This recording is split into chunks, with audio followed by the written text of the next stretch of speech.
Welcome to the Bigger Brains course, Mastering Outlook 365 Expert. My name is Vicky Drua, and I've been training people to use Microsoft products for over 10 years. Microsoft Outlook is a powerful tool you can use to stay connected and get organized. And I'm excited to teach you how to use its features.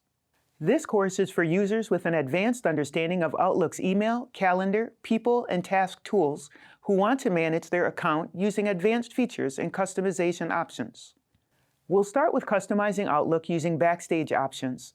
Then we'll look at multiple ways to customize your views in Outlook. We'll also look at changing your send and receive settings and how to manage multiple profiles and accounts. Next, we'll discuss how to use and manage Outlook add-ins, use built-in templates, and create your own templates.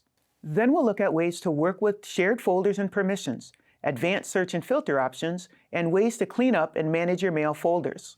We'll also look at customizing your flags and follow-up options. In our last section, we'll look at ways to customize your calendar settings, how to import and export contacts, and ways to share your contacts. As you go through these topics, I recommend that you stop the video periodically and practice what I'm showing you. By the end of this course, my hope is that you'll be better able to manage your Outlook 365 accounts using customization features and advanced options.